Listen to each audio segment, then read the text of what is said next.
My uncle lives in Virginia, and around his parts they have lots of weird stories. You hear people talk about hearing strange music in the forest, and when they try to find out where it's coming from they'll get totally lost, even when they're familiar with the area. There's also a sort of local legend about a ghost dog that goes exactly the opposite. People will get lost in the woods, and sometimes a huge dog will appear and lead them home again. They say it looks like a giant black lab. I'll text a couple of quick ones my uncle told me once. Uncle is a young man out hunting in the woods. It's a beautiful early fall day, and dead quiet. His eyes are scanning the trees slowly. Spots a huge elk about 20 feet away. Apparently elk weren't common around there at the time, so he was kinda shocked, but even more so because the thing hadn't made a sound, and it was real close. Well, I'll be danged, a strange sound to his left, like someone playing a flute. Uncle quickly look over, then back at the elk, but it's gone. The flute playing sounds very far away, and Uncle gets nervous. He's heard stories of people getting lost looking for music in the forest. He's also spooked at the disappearing elk. He starts heading in the direction home. He knows these woods like the back of his hand, and he can tell he's going in the right direction, but the music seems to be following him. It'll get louder, seeming to be right behind him, and he'll stop, then the music will grow distant and faint. Note.txt.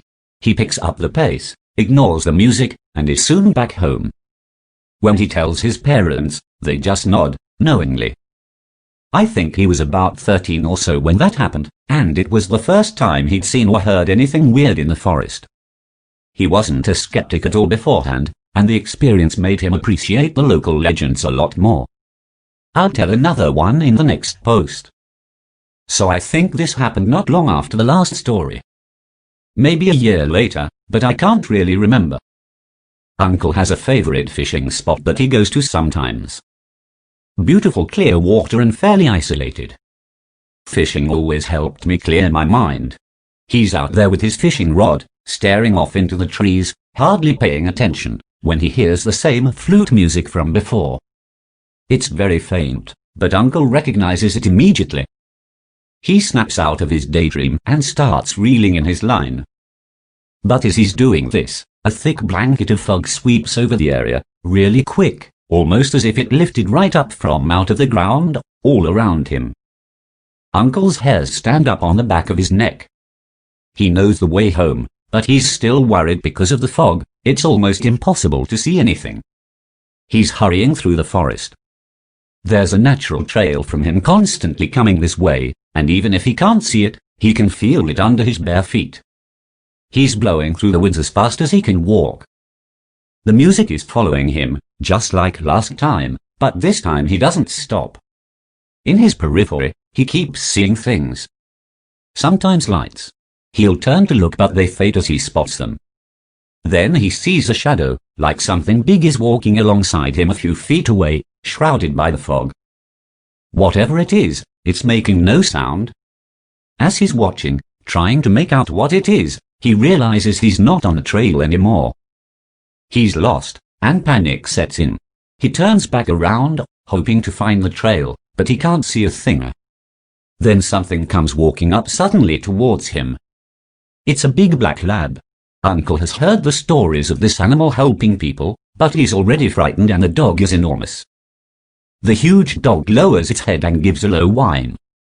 This puts my uncle at ease. It's not acting dominant or aggressive. Then he spoke to it.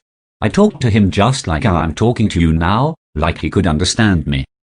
I asked him to get me the hell out of there if he could, and he gave me a soft, low woof. So I followed him. The dog is trotting along and my uncle is holding onto its tail, following it. The entire way, he can still make out the lights and shadows in his periphery, and the music behind him. But eventually they come out of the woods into a large clearing with a small road that leads back towards my uncle's house. My uncle is shocked. He recognizes where he is, and it's a good hour from his house.